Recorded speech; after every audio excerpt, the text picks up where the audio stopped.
Shalom saudara, kita berjumpa kembali dalam Renungan Harian edisi Senin 19 Oktober 2020. Nah, renungan hari ini saya beri judul Nafsu yang Rendah. Mari kita berdoa sebelum kita merenungkan firman Tuhan. Tuhan, sekali lagi kami mengucap syukur untuk hari baru yang Kau berikan pada kami. Kami percaya akan pernyataan Tuhan akan ada bagi kami, berkat anugerah Tuhan akan cukup bagi kami hari ini. Sebentar kami akan merenungkan firman Tuhan, berkati kami untuk bisa melihat keindahan dari peringatan nasihat firman Tuhan kepada kami. Dan tolonglah kami juga untuk melakukannya dalam kehidupan kami. Di dalam nama Tuhan Yesus kami berdoa. Amin. Pembacaan firman Tuhan saya ambil dari Ibrani pasal 12 ayat 16 dan 17. Demikian bunyi firman Tuhan. Janganlah ada orang yang menjadi cabul atau yang mempunyai nafsu yang rendah seperti Esau, yang menjual hak kesulungannya untuk sepiring makanan. Sebab kamu tahu bahwa kemudian ketika ia hendak menerima berkat itu, ia ditolak, sebab ia tidak beroleh kesempatan untuk memperbaiki kesalahannya, sekalipun ia mencarinya dengan mencucurkan air mata. Nah, saudara kalian, kita manusia itu memang dirancang Tuhan dengan kebutuhan-kebutuhan. Ya, istilahnya adalah nafsu. Ya, ada nafsu makan, ada nafsu untuk istirahat, ada nafsu untuk bekerja, dan ada banyak hal-hal keinginan-keinginan kita yang bisa kita sebut dengan nafsu. Tetapi saudara, di dalam keinginan-keinginan itu, kita perlu belajar untuk bagaimana kita bisa mengendalikan diri, kapan kita mencarinya, atau kapan kita menundanya, atau bahkan kita perlu untuk menolaknya.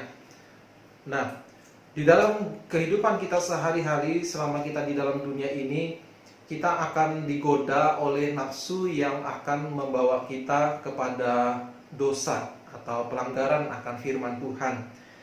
Nah, itulah sebabnya mengapa penulis surat Ibrani mengatakan jangan ada orang menjadi cabul, artinya jatuh dalam dosa seksual, dan atau yang mempunyai nafsu yang rendah seperti Esau. Nah, nafsu yang rendah yang seperti Esau adalah nafsu makan. Jadi sesuatu yang sangat sepele sebetulnya, ya. Tetapi apa yang Esau lakukan, dia memandang rendah akan haknya sebagai anak sulung, sehingga pada waktu itu dia rela menggantikan, menjual hak kesulungannya demi sepiring makanan. Ya, misalnya bisa kita baca di dalam kitab Kejadian. Sehingga ketika dia, karena sudah sepakat untuk menukarnya dengan adiknya Yakub, ketika dia hendak menerima berkat itu, dia ditolak. Mengapa? Sebab papanya Ishak sudah memberkati adiknya, ya. Dan dia tidak beroleh kesempatan untuk memperbaiki kesalahannya. Apa yang sudah dia perbuat sebelumnya, dia sudah menjualnya, menukarnya dengan adiknya demi sepiring makanan, itu tidak bisa dibatalkan, tidak bisa di-cancel, sebab papanya juga sudah mengucapkan berkat itu kepada adiknya. Nah, itulah sebabnya dikatakan dia ditolak, tidak beroleh kesempatan memperbaiki kesalahannya. Dan yang membuat keadaannya lebih buruk, dikatakan sekalipun ia mencarinya dengan mencucurkan air mata. Memang kalau kita membaca cerita aslinya di dalam kitab Kejadian, ketika dia tahu bahwa papanya sudah memberikan berkat sulung itu kepada adiknya, dia menangis dengan keras, bertanya pada papanya, apakah hanya itu satu-satunya berkat yang papa punya, ayah punya? Dan dia hanya bisa menangis.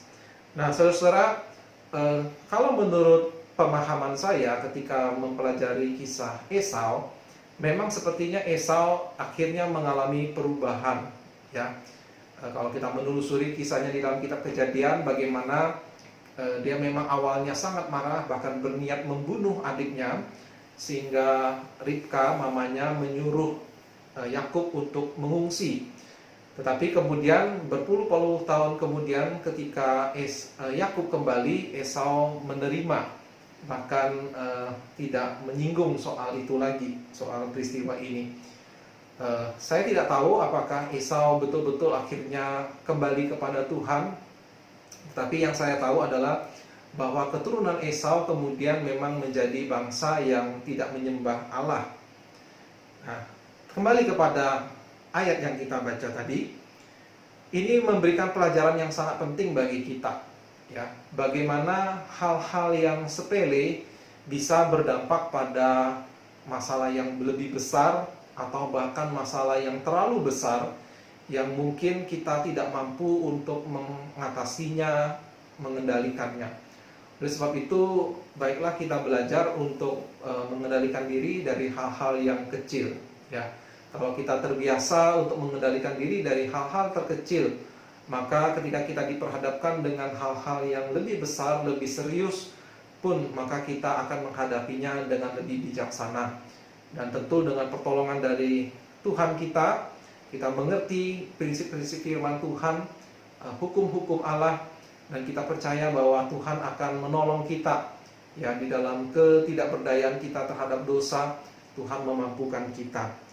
Nah, sehingga kita dalam hidup ini tidak terhindar dari masalah-masalah yang seharusnya tidak perlu kita tanggung, yang seharusnya tidak perlu ada kalau seandainya kita tidak jatuh ke dalam hal-hal yang menggoda seperti itu.